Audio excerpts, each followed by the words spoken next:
When income stops from the farm, business, or job, one question's always on the top of our minds.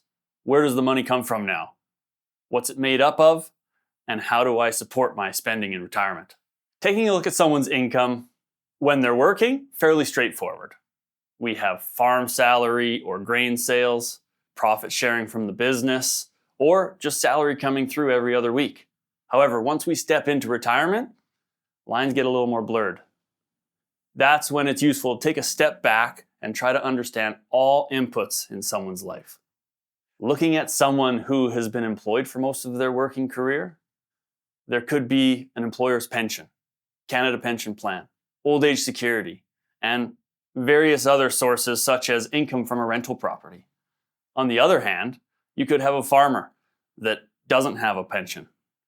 Canada Pension Plan, they may not have funded throughout their working career. Old age security, still in the mix. However, in their scenario, lots of farmers like to hold on to some land. So there's rent involved, whether that's cash rent or crop sharing. All of those sources of income, how individual they may be, is what makes up someone's base level of income.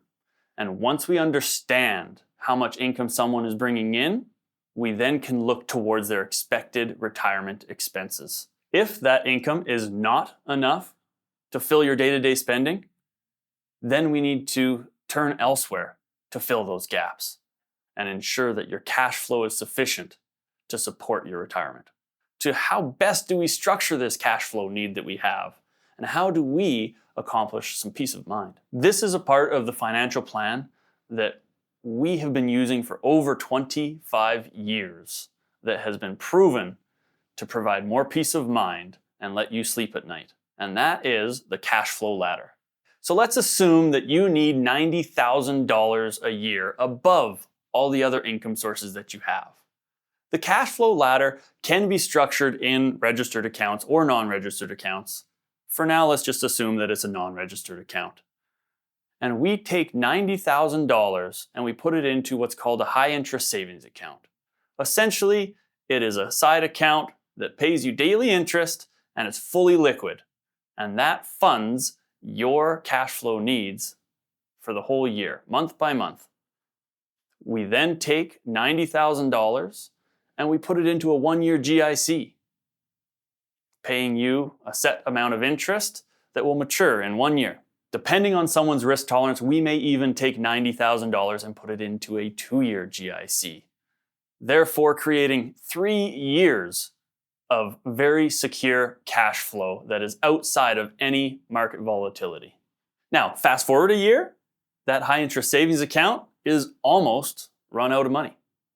But that 1-year GIC is also almost maturing. And once it matures, that $90,000 plus interest gets put into the high interest savings account, therefore refilling that current year's lifestyle expenses. The 2-year GIC, well, 1 year has passed, and so that is effectively a 1-year GIC, and we're left with a gap. We can now have a conversation about whether or not it's a good time to sell some market investments and reload that back-end GIC.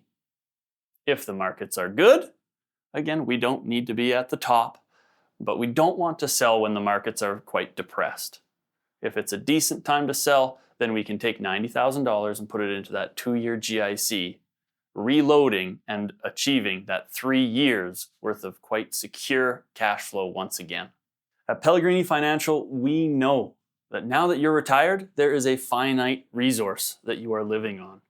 And any downturn in the market can cause significant anxiety. And that's why with a properly structured cash flow ladder, you can ensure that market volatility does not dictate your retirement. If you found this content useful, hit the subscribe button. Have a great day.